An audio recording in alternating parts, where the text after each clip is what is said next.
Every family has that one member whose actions make everyone raise an eyebrow and wrinkle their nose. Of course, not many families are like the Bat family, and not many family members are as brutal and violent as today's subject. The lovely Helena Bertinelli, aka the Huntress, not to be confused with Helena Wayne, the original Huntress, who is Batman and Catwoman's daughter from Earth 2. From sole survivor of a powerful mob family to ruthless vigilante, from Justice League member to Birds of Prey operative, Huntress's journey has been one of many ups and downs, but it's a solid journey worth highlighting. Now, before anything, let's all agree that Jason Todd is a much darker, violent, and brutal Bat family member, but Jason is a character we will tackle on another occasion. Ever since her debut back in 1989, Huntress made it very, very clear that she not only wasn't like the previous Huntress, but she also wasn't just another female vigilante running around Gotham. From the get-go, Huntress proved just how merciless, severe, and downright brutal she could be, enforcing her own brand of justice, even going as far as using lethal force on anyone who crossed her. All that anger and resentment comes from her tragic past. Born a mob princess, Helena is a product of an affair between her mother Maria and a member of a powerful rival mob gang,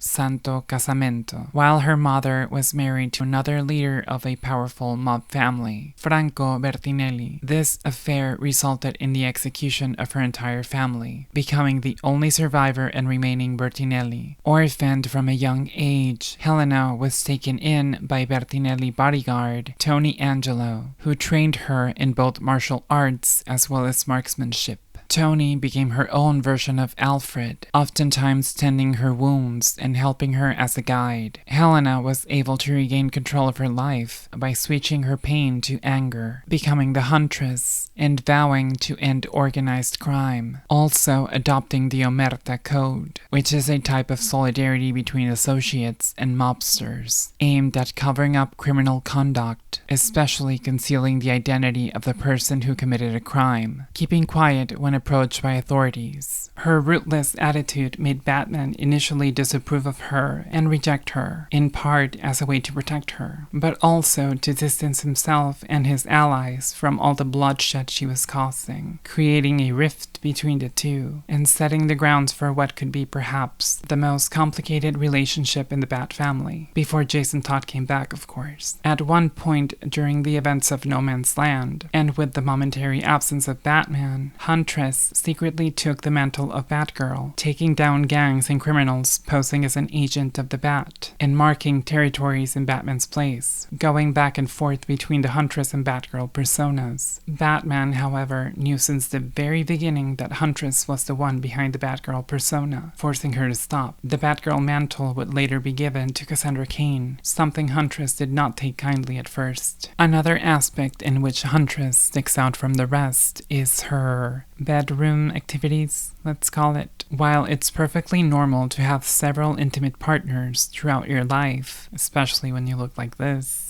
at certain points Huntress has linked herself to some unsettling people, like Thomas Blake, for example, better known as Catman. I guess at the very least it's interesting to see. Let's just say she has colorful taste in men. Outside the bedroom, though, Huntress has always been stuck in a self-imposed turmoil. On one hand, despite her ruthlessness, Huntress is a devout Catholic who desperately seeks Batman's approval, as he is one of the very few people she respects, and that could almost be seen as that sort of father figure she lacks. On the other hand, despite her desire for Batman's approval, she still struggles with her own violent nature, making it difficult to control herself and contain her anger, which undermined the attempts at gaining Batman's respect. Now, violent nature aside, Huntress has always been working on the side of the heroes, and has always been a protector of those who cannot defend themselves, and for that, Batman begrudgingly allows her to operate, at least most of the time. And there is something very unique about the relationship between Huntress and the other Gotham Prowlers. Her interactions with the rest of the Bat family are very, very different to the one with Batman. For example, while Batman has always maintained a cold, judgmental demeanor when around her, Tim Drake, Nightwing, Oracle, Cassandra Cain, Spoiler, Azrael, and even Catwoman have been much less stern and far more sympathetic to her. And perhaps as a way to counter her sins, when she's not being Huntress, Helena became a school teacher, becoming a mentor, a guide for young minds to help them out of a life of vice, which is very nice. Now, despite the tension between Batman and Huntress, he always saw great potential in her, so as a way to set her on the right path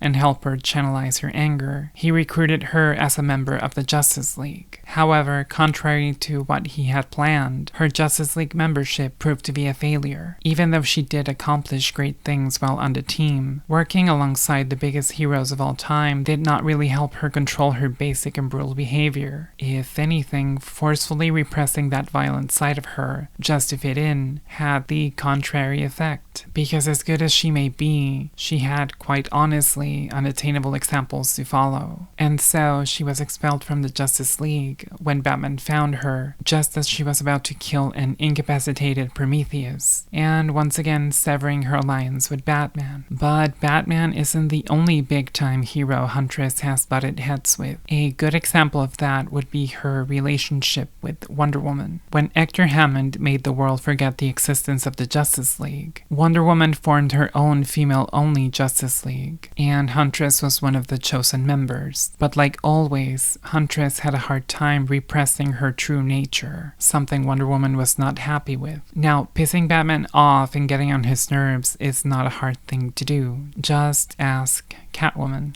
But when Huntress manages to have the same effect on Wonder Woman, who is a far more patient and understanding hero than Batman, you know that Huntress is going a little too far. And while being a Justice League member and being chosen by Wonder Woman for an all-female team didn't help kick her violent habits, becoming a member of the Birds of Prey and working side by side with other street-level crime fighters, where she no longer had to keep up the pace with actual gods, proved to be far more effective in what she actually needed. And slowly but surely, Huntress found the balance she so desperately needed, becoming a well-respected crime fighter, and eventually getting what she had sought for so long, Batman's approval. Now, I believe this quote from Helena perfectly summarizes Huntress's initial view of the world before reforming. What I do alone. That's the Sicilian way. That's omerta. You want justice served? You want vengeance taken? You want your honor restored? Then you do it yourself. That's omerta. When blood cries for blood, you answer the call, alone. And just for the record, I just want to clarify that when I use the term black sheep, I don't mean it as something necessarily negative. I myself am the black sheep of my family, so yeah. But please, share with us, what's your take on the Huntress? Do you like her? What's your favorite Huntress era or moment? And who do you think is the best romantic partner for her? Nightwing? Catman? Question? There's so much I left out because I did not want this video to be super long, but there is so much more to the Huntress to be explored. In the meantime though, thank you very much for watching. Hope to see you in the next one. Be safe and well. And remember, blood cries for blood. That is omerta.